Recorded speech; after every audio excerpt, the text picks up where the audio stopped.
Before the beginning, there was a kingdom. Have you ever felt that the first verse of Genesis, as powerful as it is, seems to start in the middle of a story you've never been told? We are taught that before creation, there was only God. But what if that is an incomplete truth, a simplified story designed to hide a reality far more ancient and profound? What if, in an eternity of inaccessible light, God was not alone, but surrounded by celestial witnesses to his glory? This is not a forgotten myth. It is a truth woven into the fabric of the oldest scriptures and sealed within ancient rabbinic traditions, a history that was intentionally set aside, a history of the sons of God who existed long before Adam drew his first breath. The truth about why the earth was found without form and void was not an accident of creation, but the aftermath of a conflict that began in an age before time. What you are about to discover will change the way you read the Bible forever. It reveals that Genesis is not the first chapter of God's story, but the chapter where his eternal war against darkness finally became visible on earth. If this search for a deeper truth resonates with your spirit, let us know by strengthening this channel with your like. Let's open our Bibles to the very first page. We read in Genesis chapter 1, verse 1 that God created the heavens and the earth. A perfect, complete declaration. But then, the very next verse presents a profound mystery that is almost always overlooked. It says the earth was without form and void, and darkness was on the face of the deep. Think about that. Why would a perfect creator begin with chaos? Why start with darkness and ruin? This isn't just a poetic description. It's a clue. It's the echo of a forgotten event. The silence of Genesis is broken by a voice from one of the oldest books in the Bible. In Job chapter 38, God himself asks a question that shatters our traditional timeline. He asks, "Where were you when I laid the foundations of the earth, when the morning stars sang together, and all the sons of God shouted for joy?" Stop and consider the weight of those words. Who were these morning stars? Who were these sons of God shouting for joy at the foundation of the world long before Adam was ever formed from dust? This single verse reveals an inconvenient truth. There were witnesses to creation, intelligent, celestial beings who existed before humanity. This wasn't a silent, empty eternity with God alone. It was a populated kingdom of light. So the real question isn't whether something existed before Adam, but what happened to that first world? Why does Genesis begin not with a pristine creation, but with the description of a planet that is desolate, dark, and ruined? The answer is as stunning as it is unsettling. The earth was not created without form and void. It became that way. The darkness described in Genesis was not the absence of light, but the shadow of a rebellion. A war that took place in the heavens and left the first earth in ashes. But this was not the most devastating consequence of that ancient conflict, not by a long shot. For centuries, these questions have lingered in the shadows of our faith. But the answers were never truly lost. They were preserved, not in a single forbidden book, but scattered like fragments of a shattered mirror across ancient Jewish traditions and the earliest rabbinic commentaries. Imagine, for a moment, unrolling a brittle scroll, its edges charred by time. As you read the ancient script, you realize it doesn't contradict Genesis. It completes it. It fills the terrifying silence between the first and second verses. These texts, like the Midrash Rabbah, speak of a world that existed before our own. They describe a creation not of chaos, but of perfect light, inhabited by the very sons of God mentioned in the book of Job. They tell us that the state of tohu v'abohu, the formless void, was not God's starting point. It was the aftermath of a judgment, a cataclysm so profound that it scarred the very fabric of creation, leaving the earth a desolate ruin, shrouded in a darkness that was more than just the absence of light. It was the presence of a great sorrow. So why is this narrative almost completely unknown today? Why is it never mentioned from the pulpit?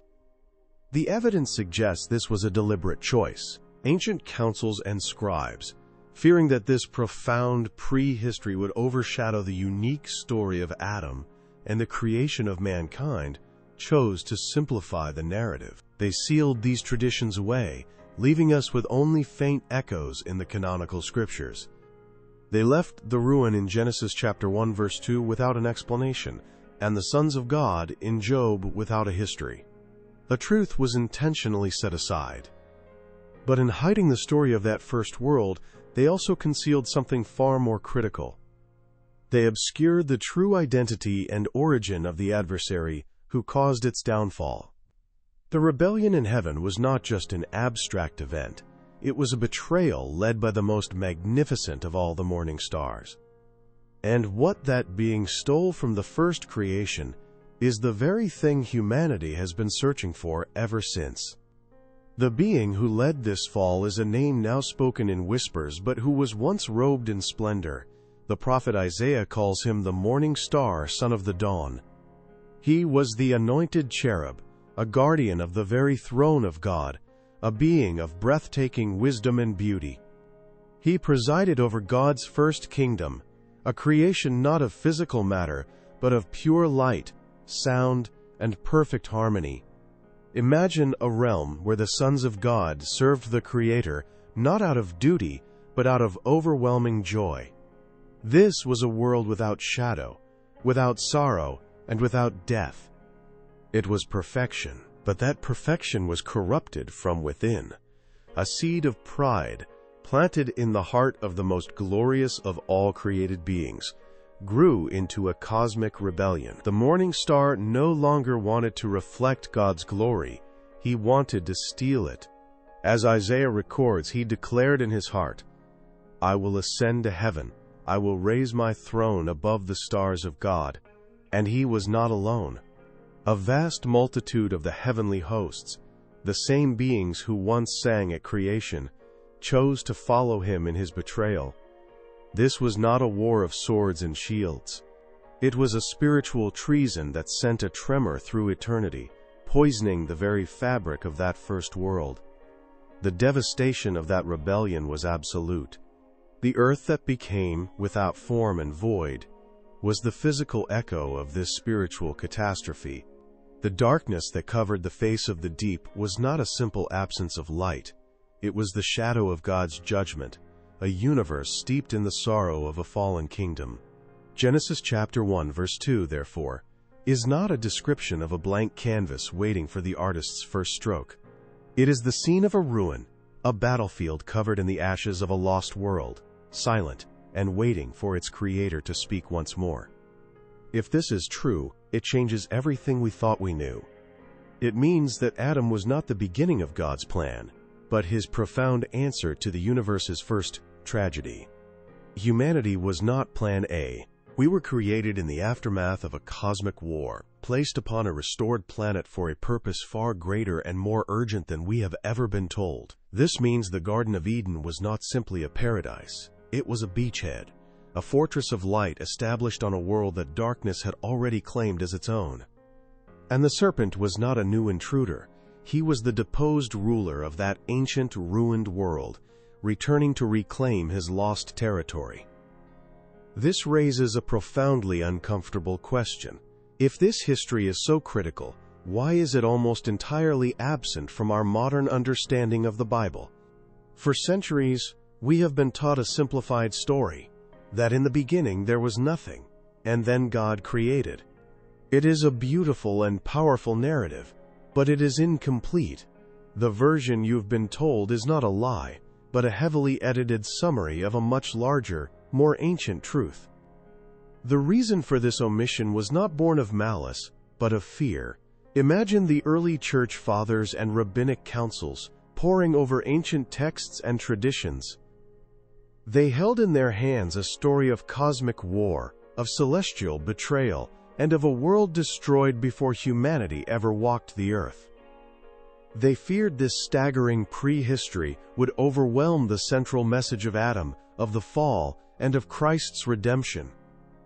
They worried it would create more questions than answers, leading the faithful into doubt rather than deeper devotion. And so, a decision was made.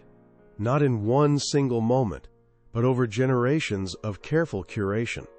Councils convened in solemn halls to decide what you could and could not read. Scribes and scholars, in their quiet scriptoriums, chose which commentaries would be elevated and which would be allowed to fade into obscurity. They didn't burn the truth. They simply locked it away in the footnotes of history, preserving the story of Adam as the undeniable beginning, even when they knew it was not the asterisk true beginning. But in trying to protect the faith, they inadvertently disarmed it. By erasing the history of the first world, they also obscured the true origin and motive of our adversary. They left us fighting a spiritual war without a full understanding of the enemy's first attack or the territory he once ruled. They left a gaping hole in the story, a silence between the first 2 verses of Genesis that the enemy has been all too eager to fill with his own lies. But the truth was never fully erased, and what they hid reveals the true purpose of the Garden of Eden. This changes everything you have been taught about your purpose.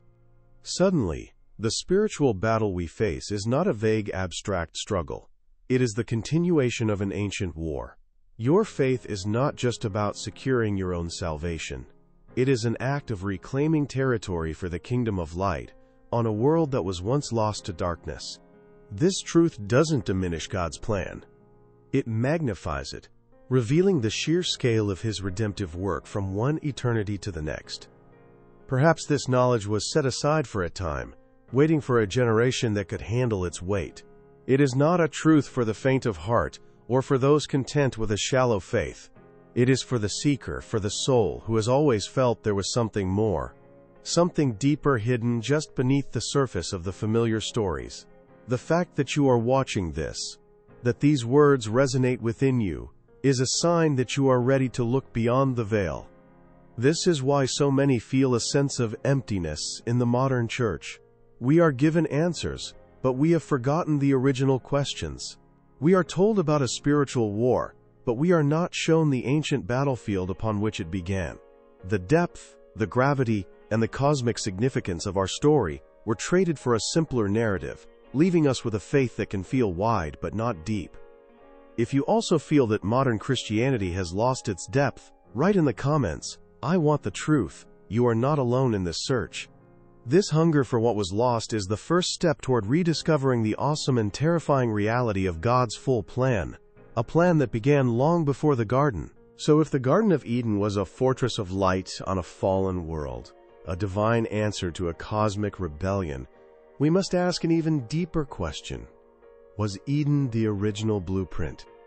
Or was it a reflection of something that came before? The oldest traditions suggest the latter. They whisper of a celestial garden, a holy mountain of God described by the prophet Ezekiel, where the anointed cherub once walked among stones of fire. This was not a garden of soil and seed, but a sanctuary of pure divine energy. This original creation was the heart of God's first kingdom, a place where the sons of God communed directly with the unfiltered glory of their Creator. The rebellion of the morning star was not just an attempt to seize a throne. It was an act of cosmic treason designed to corrupt this sacred source of light itself. When he fell, he did not just fall from grace. He shattered the mirror of creation, and the darkness that covered the deep in Genesis was the shadow of that brokenness. But that is not the most shocking revelation. When God restored the earth and planted a new garden, He was not simply starting over. He was reigniting a flame that had been nearly extinguished. The Garden of Eden was a terrestrial embassy of that lost heavenly kingdom, a place where the memory of that perfect, unfallen world was preserved. And Adam was placed there not merely as a caretaker, but as a guardian of that sacred memory. And there is still something that almost no one dares to say. If Eden was a replica of a lost celestial reality, then what was the tree of life, which stood at its center? Was it merely a tree bearing fruit?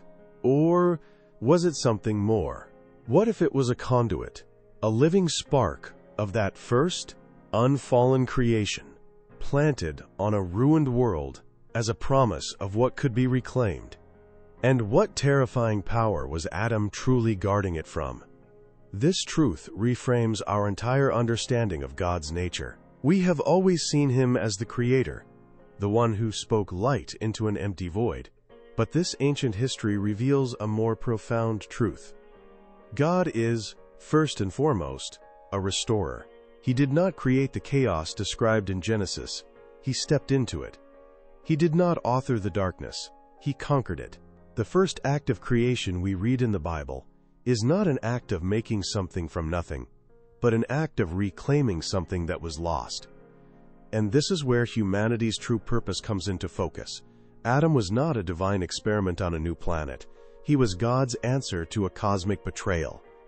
Mankind was created with a divine mandate, to be the stewards of a restored world, to stand as living proof that God's light is more powerful than the deepest shadow. Our very existence is an act of defiance against that ancient rebellion. We were placed on this battlefield not as victims but as viceroys of the King, tasked with extending the borders of His heavenly kingdom on an earth that the adversary still claims. For some, this hidden history may seem unsettling. It challenges the simple stories we were taught, but this knowledge does not demolish your faith. It builds a deeper foundation beneath it. It does not erase the words of Scripture, it illuminates the meaning hidden between the lines. It explains the urgency of the spiritual war, the profound hatred the enemy has for humanity, and the sheer scale of God's redemptive plan. This is not a truth that leads away from God, but one that draws us into the very heart of His eternal purpose. But if Adam was the first guardian of this restored world, we know his watch did not last. The fortress fell. The great project of restoration seemed lost before it had truly begun. This begs the ultimate question. If God's first answer to the rebellion failed, what was His final, unshakable answer? The answer was not another garden or another man made from dust. It was something far more personal and far more costly. The fall of Adam was not a flaw in God's plan. It was an anticipated battle in a war that had already begun. The serpent's victory in the garden was not the end of the story. It was the moment God's true, eternal counteroffensive was set in motion on earth. We have been taught to see Adam's failure as the moment the plan for salvation began. But that is not the truth. The truth is infinitely more profound. The answer was already in place, waiting, before the question was ever asked in the dust of Eden. The plan for the cross did not begin with a broken commandment. It began before the foundations of the first world.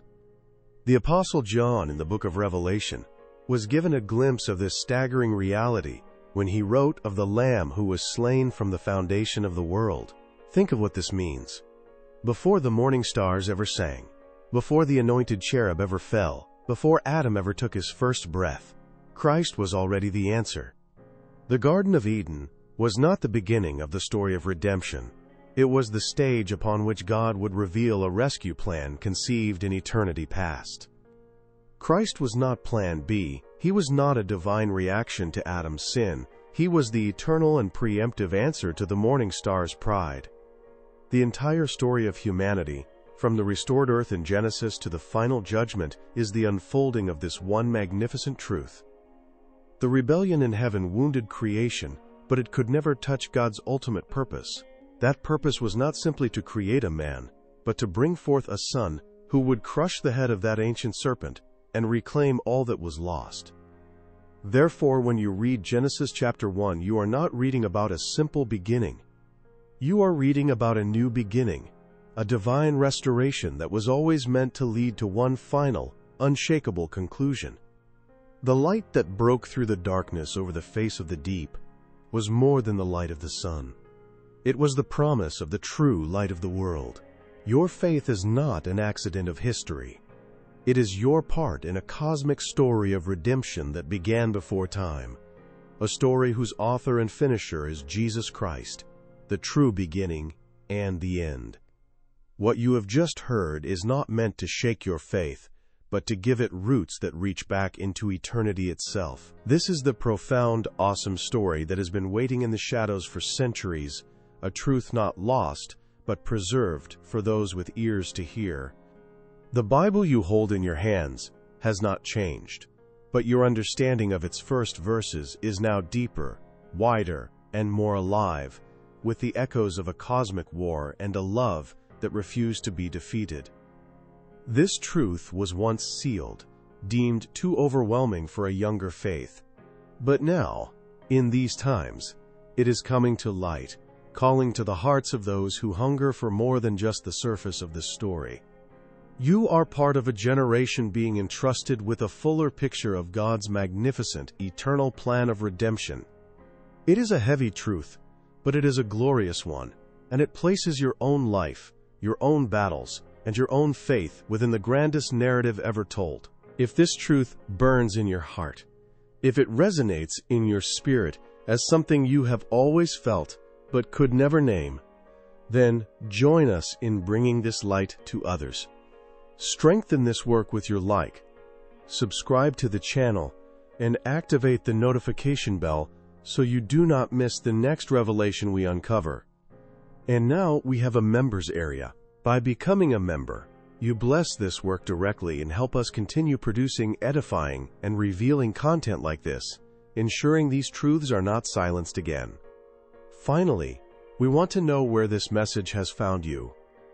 In the comments below, please write where you are watching from, so we can see just how far this ancient truth is reaching hearts around the world. Let us see the geography of this great awakening. Thank you for walking with us into the depths of God's Word.